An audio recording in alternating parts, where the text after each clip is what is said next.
I wasn't pressing it good. Hello, people. Good afternoon. As you can see, I am not a tech person. And you see that I don't understand this. I don't talk computers very well. Well, so good afternoon once more. I am Carla Link, and I came here to talk to you about cities. And why am I here talking to you about cities of the future? I have a company called Talking Cities, and you can follow me on the networks.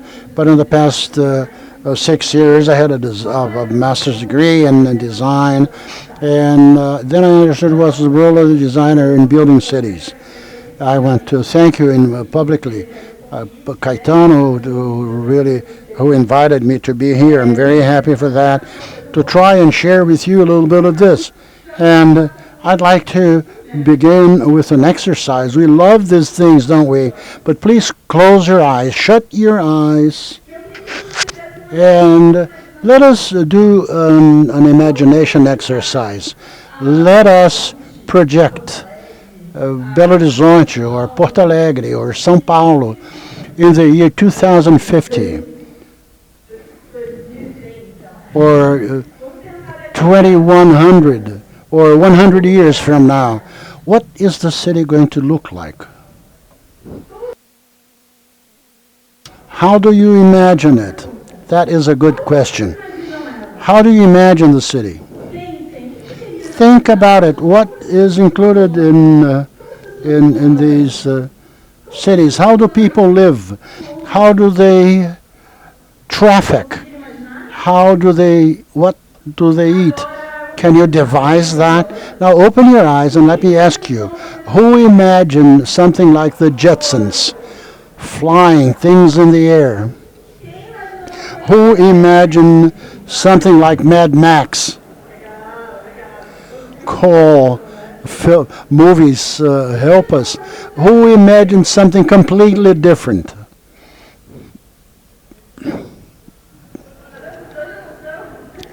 But aren't the two of them? What did you think?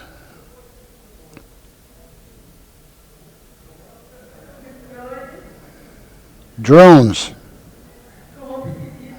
Funny clothing. Yeah.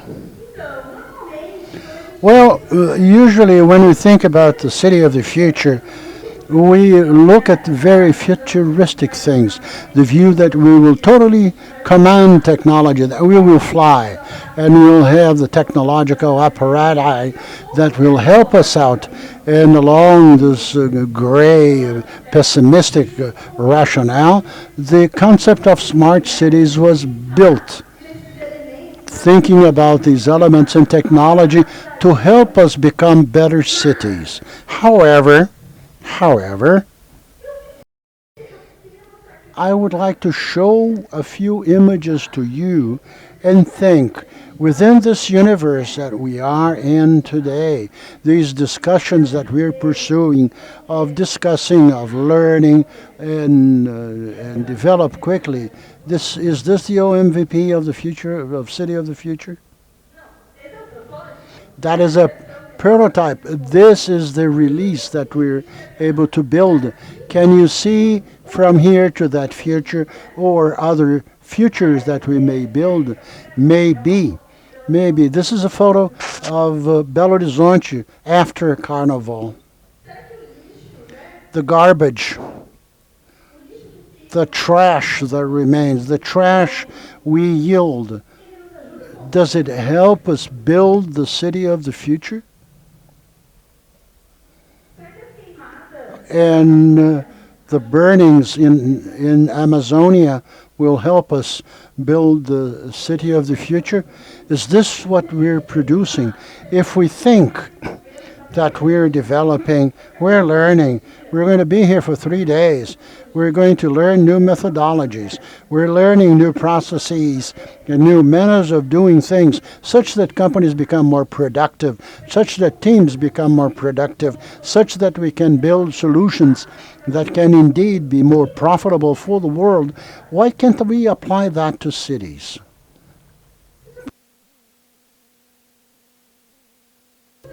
Have you asked this? If we use 1% of the energy that we added here to make companies earn more profit, to make teams be more productive, what would be the impact if we applied that to cities? Who is in charge? Who is in charge for the crowded subway? Who's responsible for the trash on the ground? Who's responsible for the burnouts?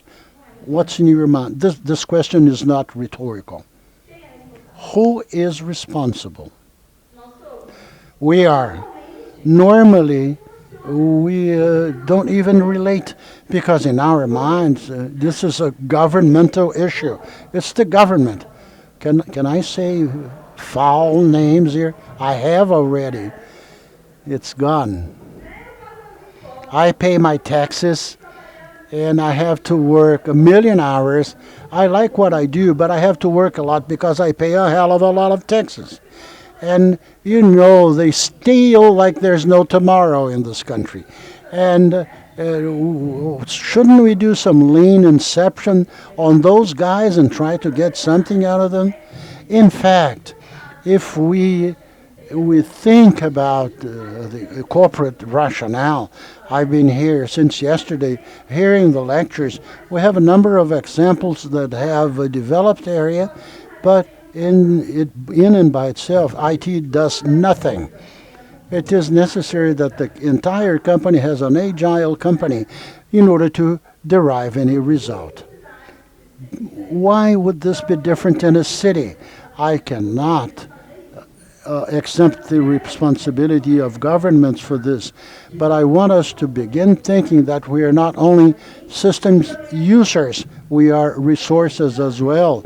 We also are a part, as well as our choices, we're a part of the construction of this chaos.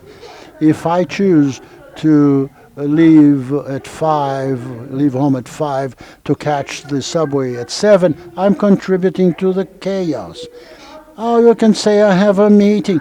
This is 2019. Can't we consider alternatives for remote work on a rainy day in order to be able to... when we talk about rainy days, it seems that something happens with the atmosphere, makes people act like they're crazy. Can I contribute to this chaos? Do I contribute to this chaos? We must see ourselves as resources of the system. And they project the cities of the present and the cities of the future. Not only us, natural resources. We call them natural resources. They're not only resources, they're also users. They're also users of the system, and they also have to be they also must benefit from the system. We cannot only look at the result of the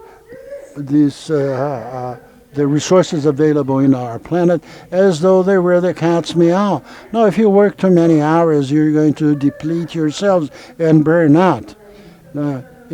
To try and bring oxygen to this mess. Do you think that this is the Cantareira in São Paulo? 4 years ago, when it reached this volume at level 2, that is dead volume 2, it was below the minimum. This is Mariana. Just for a few examples of what we're doing. Our choices, our project choices, our developmental choices entail this. Is this being agile? Is this being intelligent? Is this being more effective? Is this the MVP of the future that we're seeking? In order not to be too pessimistic, I brought a few things because what really interests me in my research and project development is think like this. Okay, I don't have to feed my guilt. What can we do to reach some better place? And I really went nuts. 2 months. It's been I've been the economy a donut of an English person, and she sought alternative. I've been reading this book for 2 months. GDP today only assesses economic productivity, and she looks at the resources as a manner to try and understand what is the limit to obtain these resources.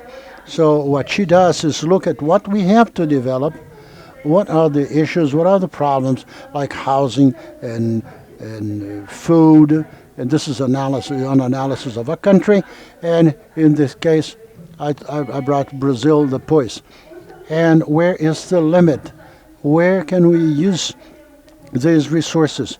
In the case of the country, resources that were used to the maximum. Because the truth is, we've reached a point, and I like this concept that the author brings, we cannot just not throw trash on the ground. No, we have to pick it up. I have to be a part of the solution. I should be part of constructing the city that I want for the future. And the author calls this regenerative actors, the companies, the organizations, governments, and the persons who somehow are making a contribution for us to bring the system in balance again. And not the mantra, I'll change the world and this and that, and then you'll see people working, burning the candle, both hands, for very little money. We're looking at the actors who are doing things, building things, where other people don't see anything.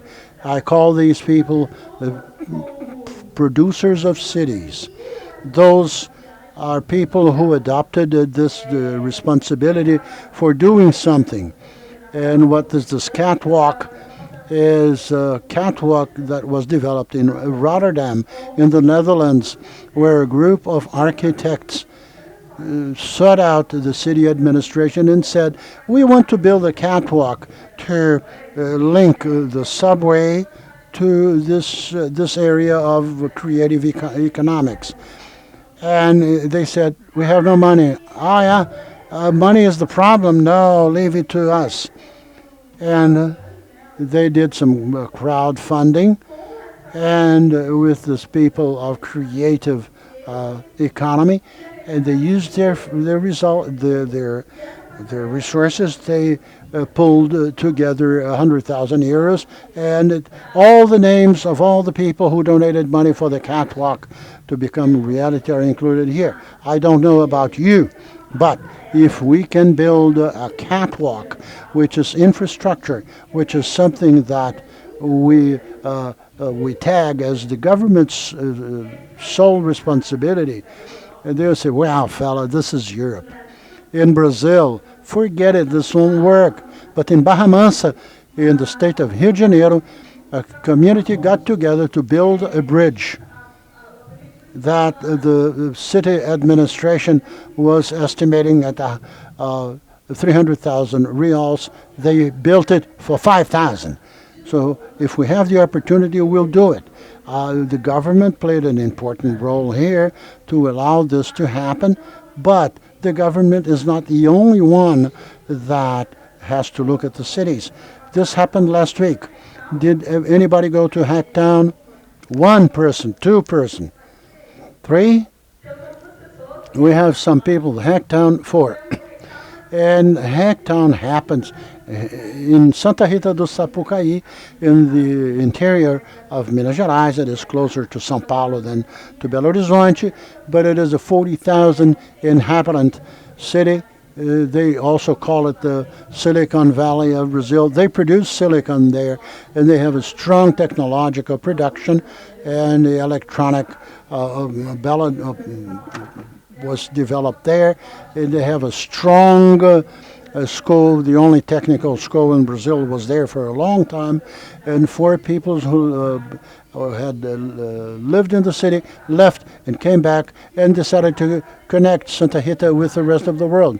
They prototyped and produced a release for 50 people, the second for 400, and they had 6,000 people going to the coffee or the bakery or purchasing in the restaurant. This is a lecture delivered at the Casarão, which is a hub, and with the participation of the municipality of São Paulo, the mayor of Santa Rita, the municipal secretary, and Marcelo, who is a designer as well. He works with the innovation of cities.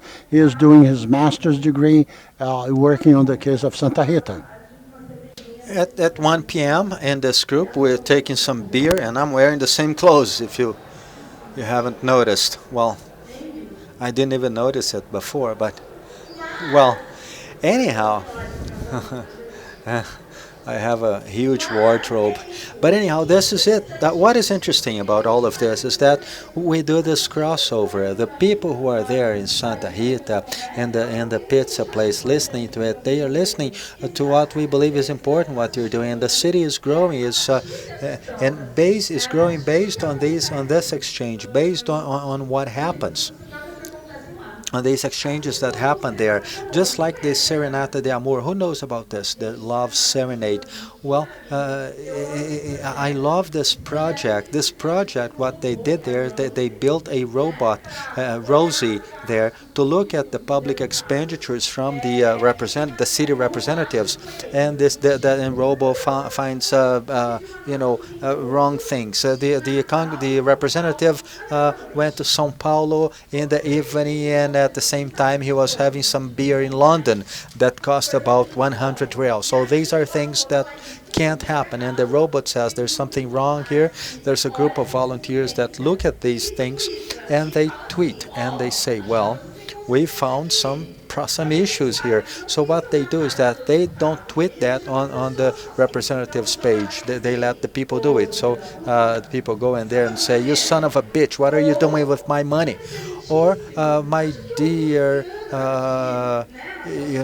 representative, there might be some problem here in your accounts. And I was talking to Leandro, one of the inventors of this, and he said that what happens that there are many representatives who are very honest, but his aides are not that much. So they make a lot of mistakes. That's what they say. So what are they doing with this project? They're actually putting this information up. It was on a public table. However, it was unreadable. And what they're doing is that they're giving to us the important information, this dialogue between people and the city representatives. And what I understood is that in order to become a producer in a city, we need another element, which is the hacker.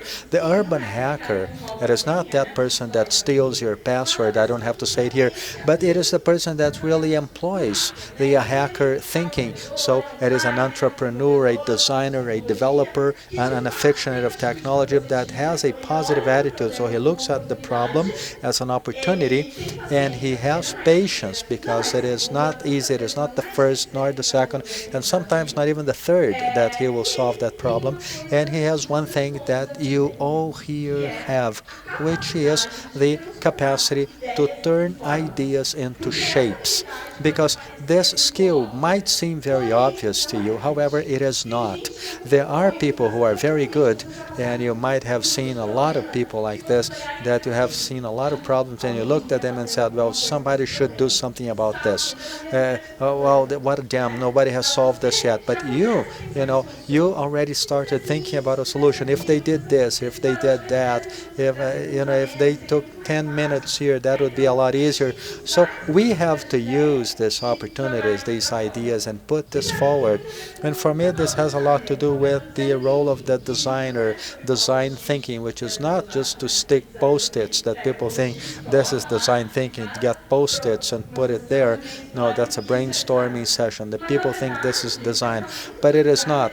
The designer thinking has a lot to do with this capacity to have self-empathy, to look, well, this is known, but it is important to reinforce this in this idea that design thinking is the way of thinking of the designers. So it means, in a very easy translation, that we are saying that I will have an empathic attitude. No, it is to look and try to think at that problem. Does anybody else have this problem? I know that these problems are complex, so I can't work on them alone. So I already accept having other people to help me that, and I will prototype first. No mobile first, prototype first. We first prototype, then we look at it. And there are many prototyping tools. You all know quite well how to do this. And the good news is that this also happens in the government. There are government hackers, because hackers are these people, this producer, this person who can do the connection between the government and the people who are there looking at Faustão program, TV show. So these are people who can make the two feel responsible. And in the government, we have a number of events that have hackers inside the government. We have Pit Sampa here in Minas Gerais. There are many examples of projects that were fostered by the government.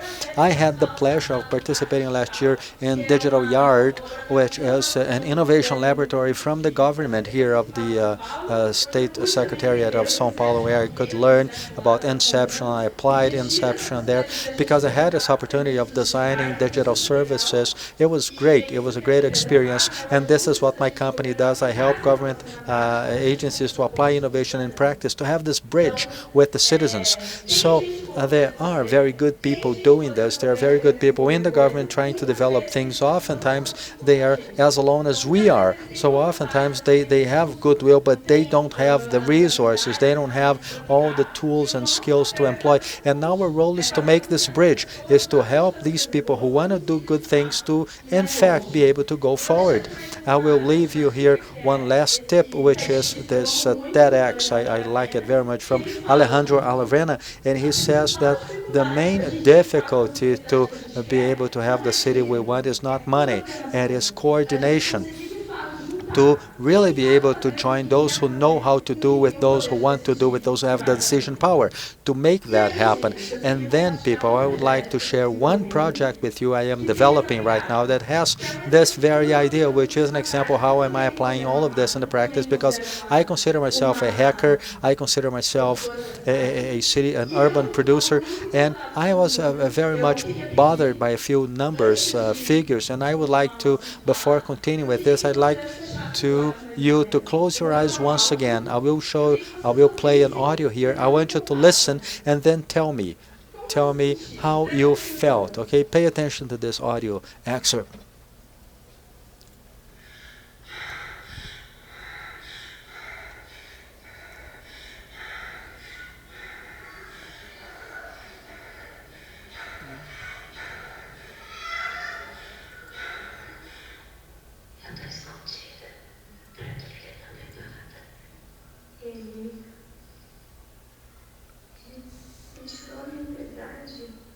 I'm hiding so that he won't hit me.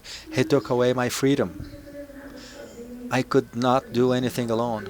My friends told me that he didn't treat me well, but I thought that they were against him. I thought that if I let him, his mother would like me. Even after he hit me many times, I forgave him. I was always the wrong one. I was always having pity on myself. He was always very jealous, but with time that became a sickness.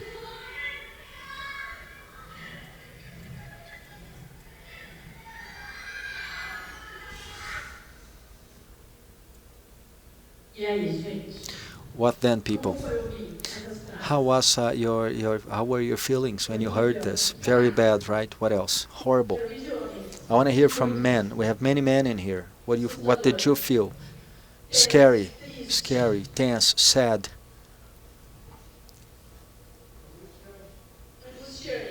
It was anguishing.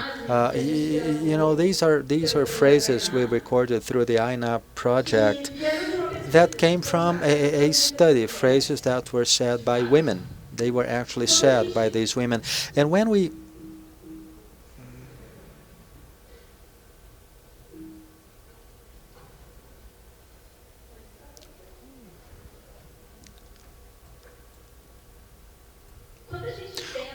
think that what woman is this who is speaking, usually we think, we don't think like of women like these or people like these that from on the outside seem very happy and that everything is great, but in truth they are part. These are just illustrative pictures. I took them in the internet, so they represent that numbers like this, that 9% of the women have suffered some type of physical aggression and 30% psychological assault. In other words, they suffer abuse, assaults, and some kind of nervous breakdown, as what we heard in the reports before.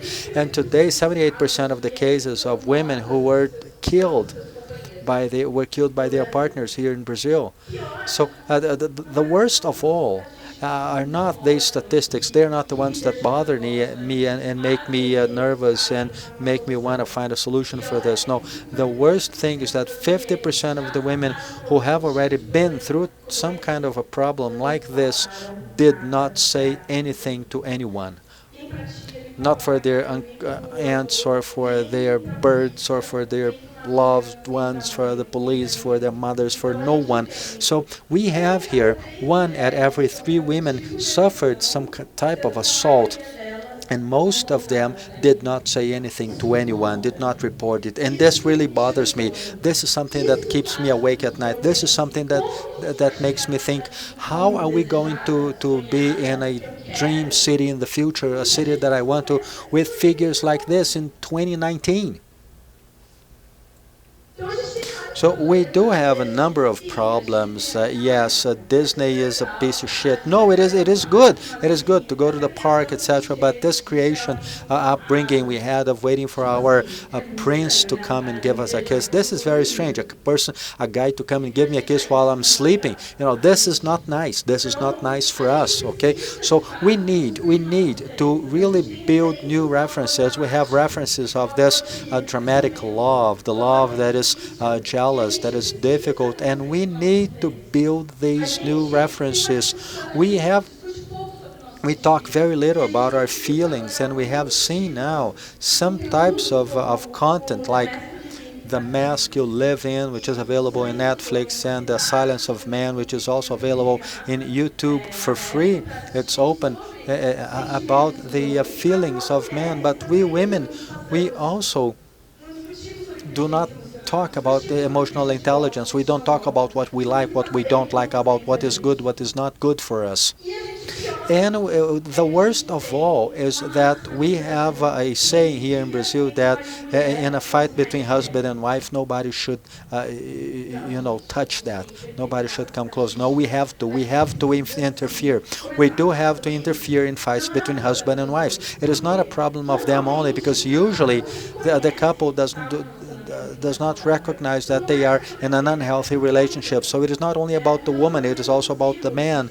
An abusive relationship, as a police officer from Porto Alegre said, it is not healthy for both of them. They're both under risk. They're both living under risk. And here I am just talking about women, but actually we have multiple ways of multiple forms of love that we have today. So who sees this? Those friends, those people around you who are looking at your aunt, your mother, all of them come into this account, right?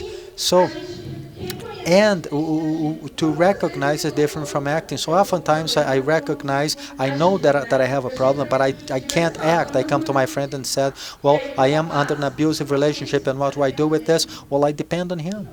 What do I do with this information? So we need to be aware of these rights and possibilities that we have to work on this.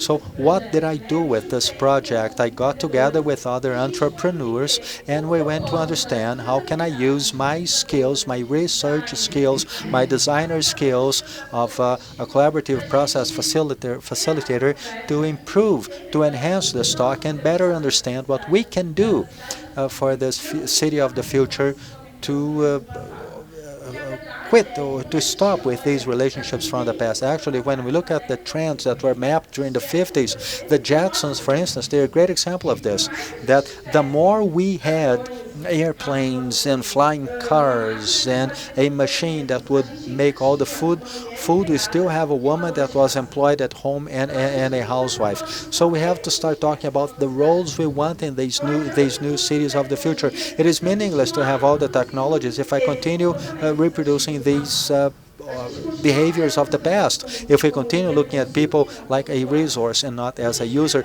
So we ran a study and we saw that most women have suffered some kind of abusive relationship with their partners, and there are different types of violence, stressing here psychological violence, and also the sexual violence and ownership violence. And as it has been said here, women are not obliged to. And also there is lies about someone. And I bring here my skill as a designer to be able to build these stories that we noticed that the stories may be unique.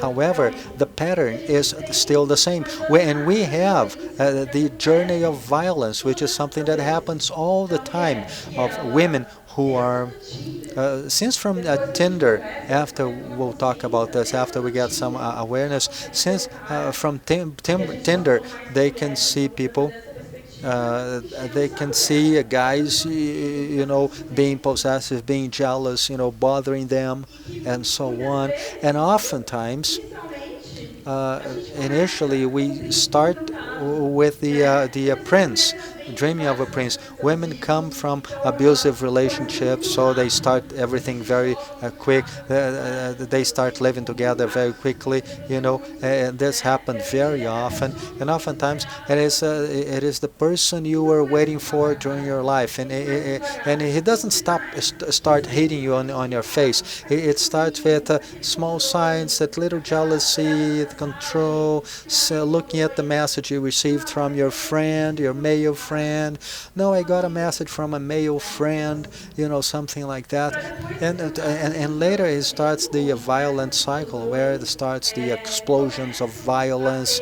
They start having acts of violence and apologies. It is like an alcoholic. I drink everything and then I apologize. I'll never drink again until the next happy hour, right? And then we notice that there is a difference between acting, between thinking, right, and being able to solve what's wrong and do something about it, which are two very different topics. And this is where women lose their friends, because the friends, and this is what the abuser wants, that they would remain alone. They would become alone, depending on him. He's the only one that loves her. So they start seeing it's very hard. It's very hard to recognize, and it's very hard to do something about it. Even because what I do usually, it is not that it ends. There are many cases of persecution, many cases of, men running after the woman, finding them everywhere, stalking them, women that had to leave the city, live somewhere else because they were being stalked.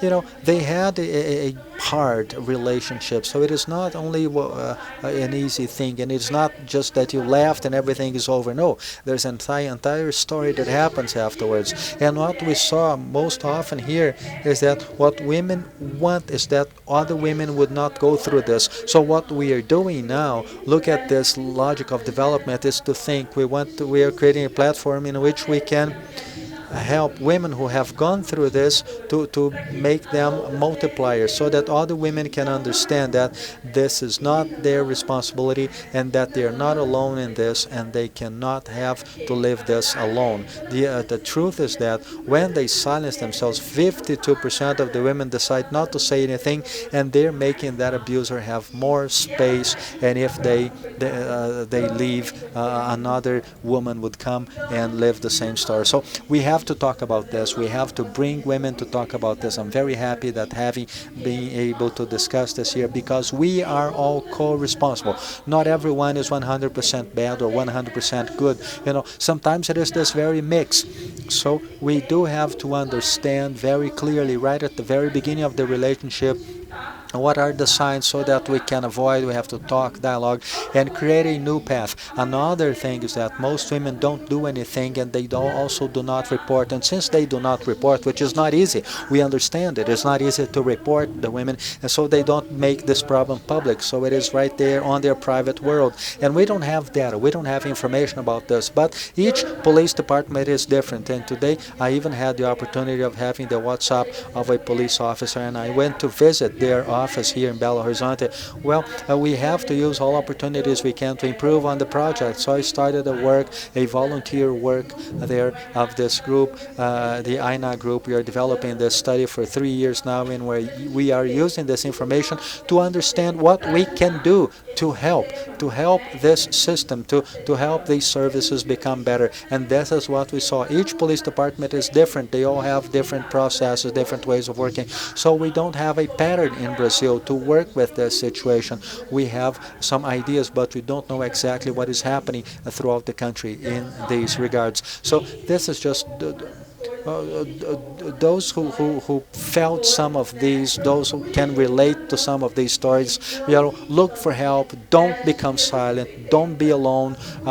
Ask for help. Ask for idea. We have the number 180 you can call. Look for friends. Look for family. If you are the friend of someone who is feeling that some friend is going through this, talk to your friend. Talk to him. Talk to her. Send references. Help out. Don't accept this act next to you and pretend that everything is good. It is not nice. It is not nice. It shouldn't work. It shouldn't be like that. We can show that this is not acceptable. And also in your relationships, this is a great action to do after a meeting like this. Call your girlfriend, your boyfriend. Let's watch these movies together, these documentaries. Let's talk about what is a good relationship for me. We have very little reference about what is a good relationship, and we should talk more about this. We need to help each other, help those who are going through this, and never give up. This is one of my stories. I have other projects which I belong to. I believe I am responsible. I am responsible for the city that I want to build. With Carla, we were talking about a problem that happens in home today. The killing of women is one of the main causes of death for women in cities. So this is a very complex problem, and we have to tackle all these problems so that we can, in fact, have the city that we believe, a city that is fair and just for everyone, and a city that can truly be a regenerative and healthy system for everyone who lives there. So this is a map of Brazil, the Brazil donut, and we have many tips. This book talks about them with many solutions we can develop. We have the sustainable development objectives from the United Nations. There are 17 to come to 2030, and by 2030 to really have this future that we are longing to have. And we also have choices of areas where we can run these studies to try to really have the city we want. In São Paulo, for instance, we are running a demonstration in the bicycle lanes. The bicycle lanes are being deleted. So of course, I want my food to come fast and free, and without to be delivered without any tax.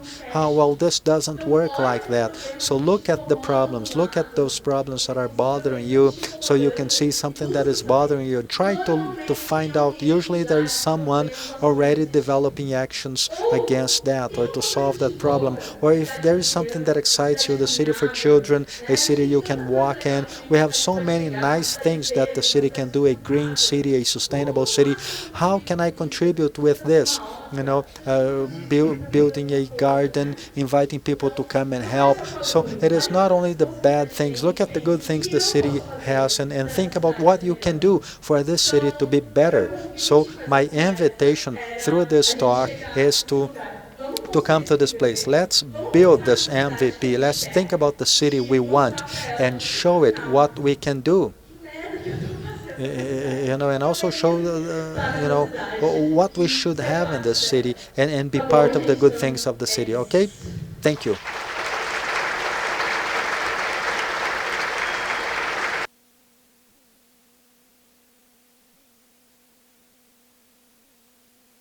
So this is my information, my contact information.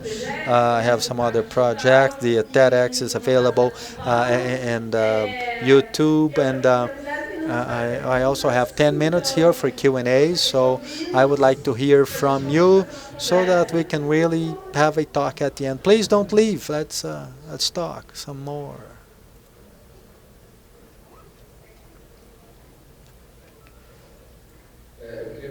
I would like first to answer the question you talked about if I feel responsible. I have an 8-year-old boy, and I know that for many women today it is very difficult to solve the situation they're in, but I think we can improve it for the future. So I'm very much concerned with what my son will be like in the future, and also my nieces. So I keep thinking, what will they be like in 20, 15, 30 years? And I talk to my brother-in-law. We have to give women conditions for them not to depend on anyone. And this seems that one of it could be the root of the problem. Women feel that they depend on women financially, and men depend on women in terms of affection. So there's a vicious cycle. So I'm very much concerned with that. I want my son to be self-sufficient, a man to come home and go there and clean his own clothes, and women that don't look at men and think, and I think this about my wife, she would not look at me and say, I'm with him because I need him to support me. No, if one day if I die or something happens, she can live and not need someone who will to support her. So this is a concern that us as parents should have concerning the way we raise our children. They have to be self-sufficient, and when they have a relationship with anyone, to be to add to some and not to disturb them, to be deleterious, which has to do with that Disney example. I'm very sorry that this role that we think that to have only one law for the rest of life, this brings about a weight on our shoulders, and this contributes to this vicious cycle. Well, I would also like to add here that associated with this financial part to show that many women cannot leave abusive relationships because they depend financially on their partners, their male partners. And one thing that we do in women's meetings that I participate is constantly sharing about financial independence for women. This is the part that I work with because I like very much spreadsheets and forecasts. So I sit with women, we talk and see how much the person makes. We are taught that money is bad and women like to buy shoes.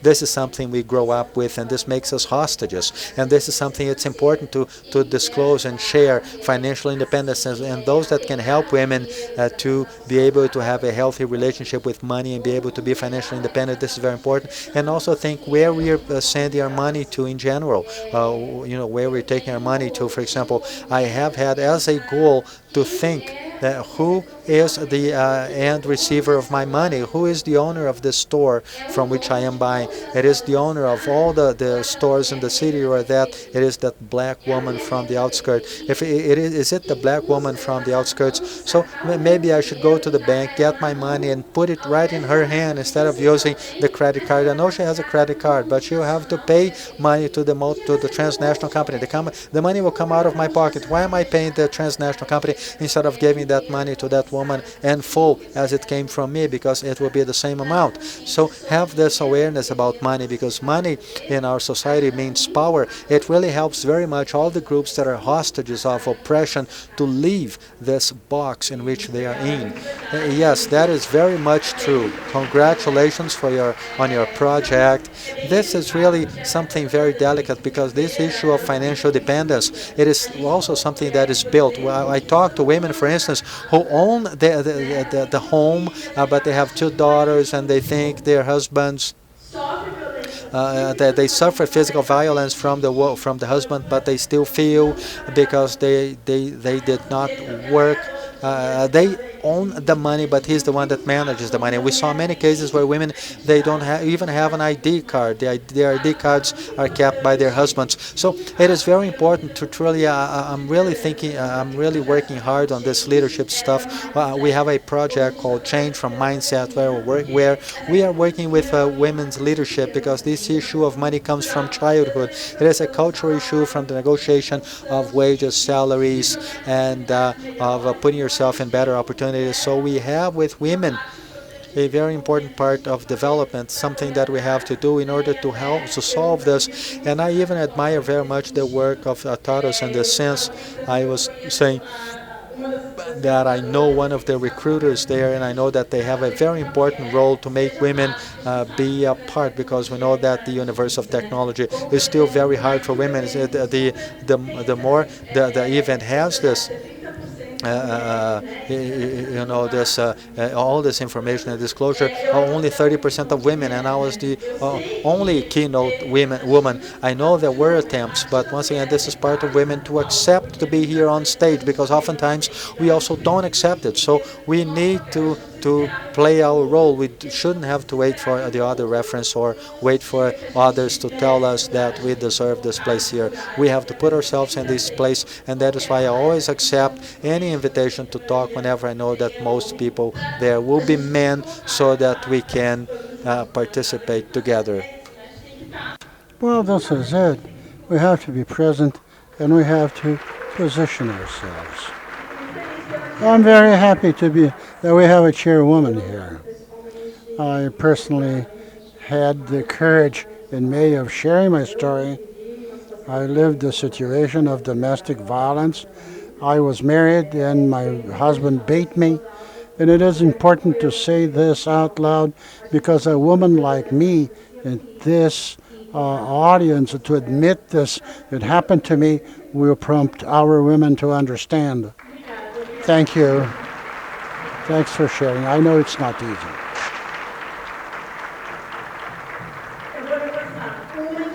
One in three. We are many who have been beaten and abused.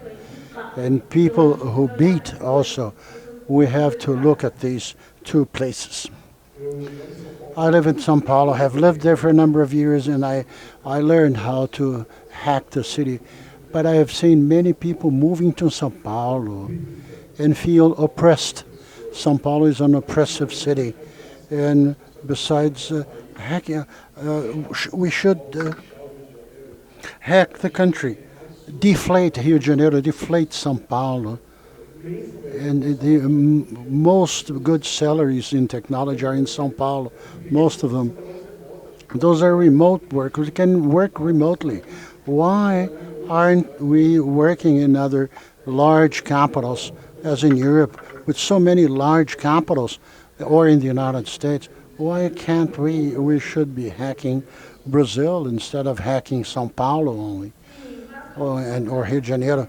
But as design teaches us, we have to frame the problem.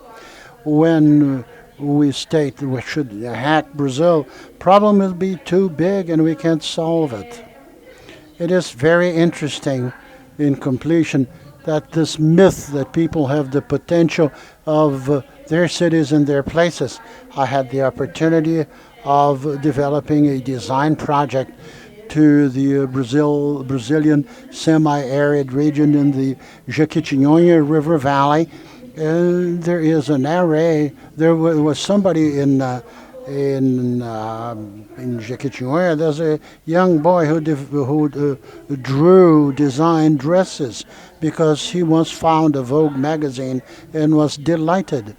Any one of his anyone of his dresses could be in a fair or in a trade show, but the social networks lead to believe that everyone can have access to the world. No, but what he learns is that people should buy a Don John cap, and in the worst quality of living city in Brazil, we do not convey the opportunities in something that beg for reflection. I feel and believe that they play the important role of intervening. Trash, for example. How can I help in this development? What can I do to be a regenerative company? What can I do to invest 2 million in Carnival, to sponsor Carnival, but I'm not concerned with the trash. But forgive me, but your beer cans are your responsibility. And we have to close the circle. How can we create the bridges and these opportunities? I want the companies to play a very important role in this journey. Okay, so this is happy hour time. Thank you. Thank you. Great pleasure being here. We're here for any conversation.